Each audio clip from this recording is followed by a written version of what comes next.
ರಾಜ್ಯದ ಗೃಹ ಸಚಿವರಿದ್ದಾರೆ.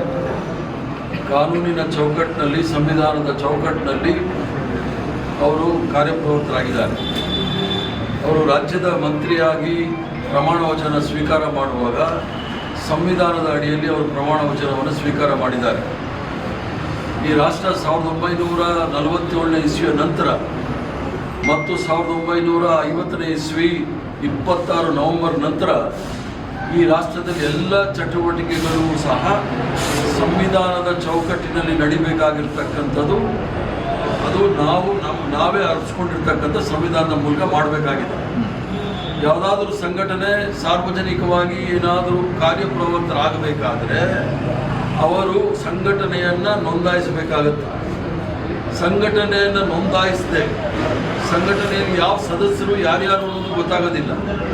ಆದ್ದರಿಂದ ಒಂದು ರಿಜಿಸ್ಟರ್ಡ್ ಬಾಡಿ ಅಂತ ಏನು ಹೇಳ್ತೀವಿ, ನೋಂದಾಯಿತ ಸಂಘಟನೆಗಳಾದರೆ ಅವ್ರಿಗೆ ಅಕೌಂಟಬಿಲಿಟಿ, ಯಾರು ಜವಾಬ್ದಾರರು, ಇವರ ಕಾರ್ಯಕ್ರಮಗಳಿದೆ ನೋಡಿ, ಅದು ಬಹಿರಂಗ ಪಡಿಸ್ದೇನೆ ಹಲವಾರು ಕಾರ್ಯಕ್ರಮಗಳನ್ನು ಮಾಡ್ತಾ ಇರ್ತಾರೆ. ಅವರ ಸದಸ್ಯರು ಯಾರು ಅಂತ ಗೊತ್ತಾಗೋದಿಲ್ಲ. ಅವ್ರು ತಪ್ಪು ಮಾಡಿದ್ರೆ ಅವ್ರು ನಮ್ಮ ಸದಸ್ಯರೇ ಅಲ್ಲ ಅಂತ ಅವ್ರು ಹೇಳೋದು. ಧರ್ಮದ ಹೆಸರಲ್ಲಿ ರಾಜಕಾರಣ ಮಾಡೋದು. ಈ ದೇಶದಲ್ಲಿ ಯಾವುದೇ ರೀತಿಯ ಅಧಿಕೃತವಾದ ಧರ್ಮ ಇಲ್ಲ. ಈ ದೇಶದಲ್ಲಿ ವೈವಿಧ್ಯತೆಯಲ್ಲಿ ಏಕತೆಯನ್ನು ಕಂಡಂಥ ಮಹಾನ್ ರಾಷ್ಟ್ರ. ಆದ್ದರಿಂದ ಅದಕ್ಕೆ ಧಕ್ಕೆ ಬರ್ತಕ್ಕಂಥ ಕೆಲಸಗಳು ಈ ಸಂಘ ಪರಿವಾರದವರು ಮಾಡುವಾಗ ಅದಕ್ಕೆ ಕಾನೂನಾತ್ಮಕವಾಗಿ ಏನಾದರೂ ಕ್ರಮ ತೆಗೆದುಕೊಳ್ಬೇಕಾದ್ರೆ ಗೃಹ ಸಚಿವರು ಯೋಚನೆ ಮಾಡಬೇಕಾಗುತ್ತೆ. ಅದಕ್ಕೆ ಅವರ ಕೆಲವು ಸಂಘ ಪರಿವಾರ ಅಂತಾರೆ ನೋಡಿ, ಅವರು ಕೆಲವೆಲ್ಲ ಆಚಾರ ವಿಚಾರಗಳು ಮಾಡಿದಾಗ ಅದು ಗೋಹತ್ಯೆ ವಿಚಾರ ಇರ್ಬೋದು.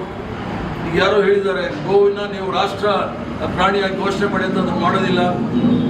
ಒಂದ್ಸಲಿ ಪಾಕಿಸ್ತಾನದ ವಿರುದ್ಧ ಮಾತಾಡ್ತಾರೆ, ಈಗ ಪಾಕಿಸ್ತಾನ ಜೊತೆ ಮಾತಾಡಬೇಕು ಅಂತಾರೆ.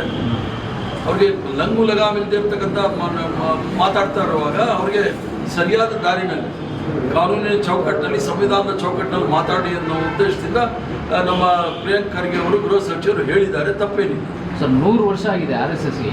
100 ವರ್ಷದಲ್ಲಿ ರಿಜಿಸ್ಟರ್ ಆಗಲ್ಲ ಅನ್ನೋದಾದ್ರೆ ಏನು ಬೆಲೆ ಕೊಟ್ಟಂಗಾಯ್ತು? ಅದು ದಾರ್ಷ್ಟ್ಯತನ ಆಗಲ್ವಾ? ಈಗ 100 ವರ್ಷದಲ್ಲಿ ಅವರು ನೋಂದಾಯಿಸದೆ ಮಾಡ್ಕೊಂಡು ಬಂದಿದ್ದಾರಲ್ಲ, ಹೇಳ್ಕೊಳ್ಳೋಕೆ ಇಡೀ ಪ್ರಪಂಚದಲ್ಲಿ ಅತಿ ಹೆಚ್ಚಿನ ಸದಸ್ಯರಿದ್ದಾರೆ ಅಂತ. ಆ ಸದಸ್ಯರ ಲೆಕ್ಕ ಕೊಡಿ. ಇಡೀ ಪ್ರಪಂಚದಲ್ಲಿ ಬಹಳ ಸಂಪತ್ಭರಿತವಾದ ಶ್ರೀಮಂತ NGO ಅಂತಾರೆ.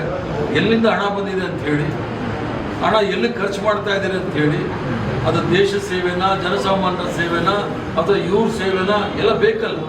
ಯಾವುದೇ ಸಂಘ ಸಂಸ್ಥೆಗಳು ಈ ದೇಶದಲ್ಲಿ ಕಾರ್ಯಪ್ರವೃತ್ತರಾಗಬೇಕಾದ್ರೆ ಸಂವಿಧಾನದ ಚೌಕಟ್ಟಿನಲ್ಲಿ ನೋಂದಾಯಿಸಿರಬೇಕಾಗುತ್ತೆ. ಅದಕ್ಕೆ ಸಂವಿಧಾನದ ವಿರುದ್ಧ ಹೋದವರು ರಾಷ್ಟ್ರ ವಿರೋಧಿಗಳು ಆಗ್ತಾರೆ. ತ್ರಿವರ್ಣ ಧ್ವಜದ ವಿರುದ್ಧ ಹೋದವರು ರಾಷ್ಟ್ರ ವಿರೋಧಿಗಳು, ರಾಷ್ಟ್ರದ್ರೋಹಿಗಳಾಗ್ತಾರೆ. ಆದ್ದರಿಂದ ಸಂವಿಧಾನದ ಚೌಕಟ್ಟಿನಲ್ಲಿ ಮಾಡಬೇಕು ಅಂತ ಪ್ರಿಯಾಂಕ್ ಖರ್ಗೆ ಅವರು ಹೇಳಿದ್ದಾರೆ. ತಪ್ಪೇನಿಲ್ಲ.